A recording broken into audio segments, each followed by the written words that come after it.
Right now, if it starts raining outside, you probably don't think much about it. You might grab a jacket, maybe an umbrella. Maybe you complain because your plans got canceled. But within a few minutes, you're dry again.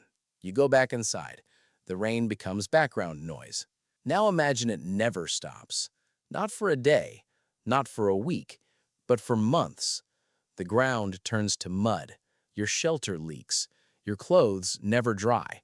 Every piece of wood you find is soaked. The air is cold, damp, and filled with insects. Your food begins to rot. And if your fire goes out, you may not get it back. For most of human history, this wasn't a bad vacation. It was survival. Ancient humans didn't just endure freezing winters and scorching summers. Many groups spent their lives battling something far less dramatic, but often just as deadly: rain, endless rain. The kind of rain that floods forests, destroys camps, spreads disease, and slowly drains the heat of your body day after day. And yet, somehow, humans survived. Not only survived, they spread into some of the wettest places on Earth, from the monsoon forests of South Asia to the tropical jungles of Southeast Asia and the rainforests of Central Africa. They adapted, they innovated, and they turned one of nature's most miserable environments into a place they could call home. The question is, how? The first thing to understand is that rain is far more dangerous than most people realize. Humans are not naturally built for living wet. We're excellent at sweating, terrible at staying warm when soaked.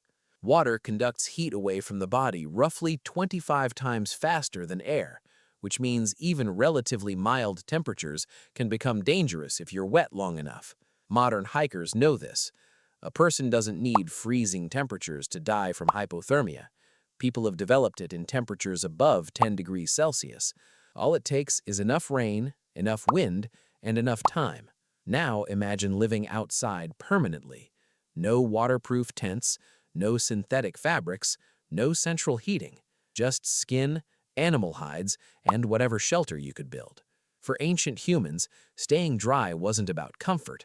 It was about survival. Archaeologists believe one of humanity's greatest advantages wasn't strength, it wasn't speed, it wasn't even intelligence. It was cooperation. Because surviving constant rain is almost impossible alone. You need people collecting firewood, people repairing shelters, people gathering food, people watching children, people maintaining the fire. In many hunter-gatherer societies, survival depended on the group. When one person failed, others could help. When one hunter returned empty-handed, food could be shared. This social cooperation became one of humanity's greatest weapons against harsh environments, including wet ones. But perhaps the biggest challenge was fire. Fire changes everything. It cooks food, kills parasites, provides light, keeps predators away. Most importantly, it keeps humans warm. Yet rain threatens fire constantly. A single storm can undo hours of work, and unlike modern humans, ancient people couldn't simply strike a lighter.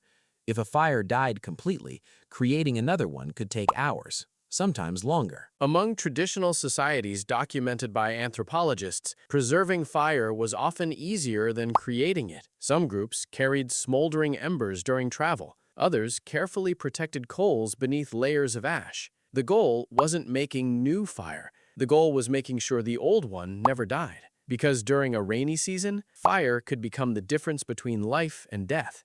This problem became especially severe in tropical rainforests. Rainforests seem like ideal places for survival. They're full of plants, full of animals, full of water. But early explorers often described them as some of the most difficult environments on Earth. Why? Because everything is wet, always. Dead branches absorb moisture, leaves drip constantly. Even after rain stops, forests can remain damp for days. Finding dry fuel becomes incredibly difficult. Many indigenous rainforest groups solved this by storing dry wood beneath shelters. Others split larger logs to access the dry interior. Some protected firewood under raised platforms. These solutions sound simple, but simple solutions often save lives. Then there was shelter, and shelter mattered far more than most people imagine. Most ancient humans probably spent much of their lives in structures they built themselves: branches, wood, animal hides, grass, leaves, whatever materials were available. In wet environments, elevation became critical. Some groups built shelters on raised ground. Others constructed platforms above damp soil. Because sleeping directly on wet ground creates problems immediately. It drains body heat, encourages parasites, and increases disease risk. A dry sleeping place could mean the difference between recovery and sickness. In some tropical regions, indigenous groups developed remarkably sophisticated rain shelters.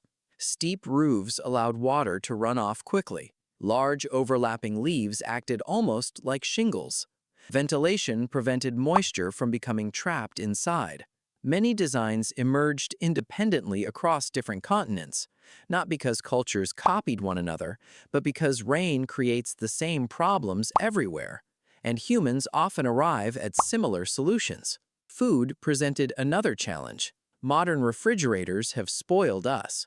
If food gets wet today, it's usually an inconvenience. For ancient humans, it could become a disaster. Rain accelerates decay. Mold spreads quickly. Stored food can spoil. Meat becomes contaminated. And foraging becomes more difficult when plants are flooded or buried beneath mud. Many hunter-gatherers responded by diversifying their food sources: fish, shellfish, fruits, roots, small animals, insects. If one source became unreliable, another could take its place. Flexibility became survival. Ironically, rain sometimes created opportunities. Heavy rainfall often increases plant growth. Rivers fill with fish.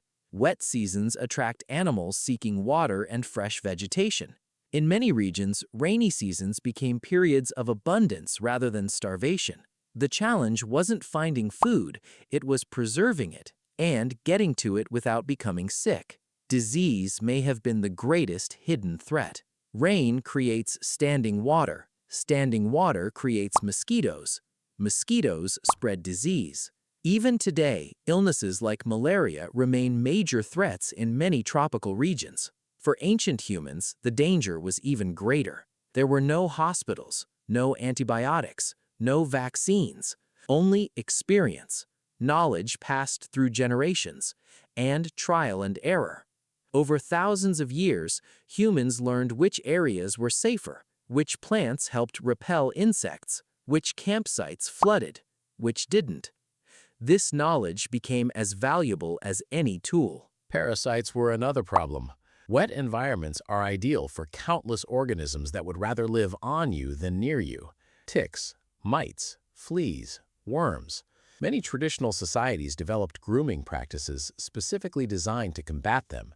Hours spent cleaning each other weren't merely social activities, they were healthcare. A simple grooming session could remove parasites before they became dangerous.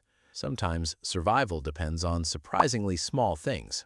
Then there are the rainforests themselves. For decades, scientists believed dense tropical forests were barriers to human expansion. The assumption seemed logical. Rainforests are difficult. Visibility is limited. Food can be unpredictable.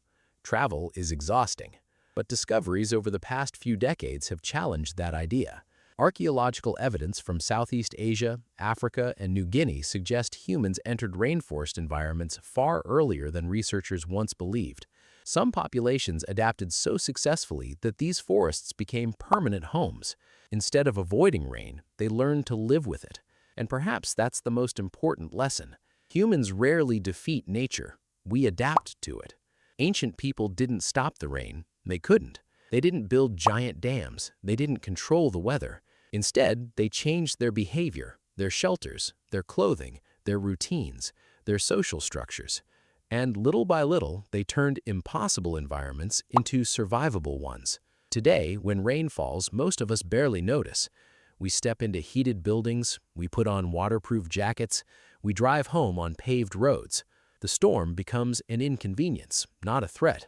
But for most of human history, rain was never just water falling from the sky. It was a force that tested every skill our ancestors possessed, their ability to cooperate, to innovate, to learn, to adapt. And somehow, generation after generation, they succeeded. Because if even one generation had failed completely, you wouldn't be here listening to this story. Somewhere, thousands of years ago, your ancestors sat beside a fire they fought desperately to keep alive. Outside, rain hammered the shelter. The ground was mud. The air was cold. The darkness was endless. But the fire survived, and so did they. And that may be one of the reasons you're here today.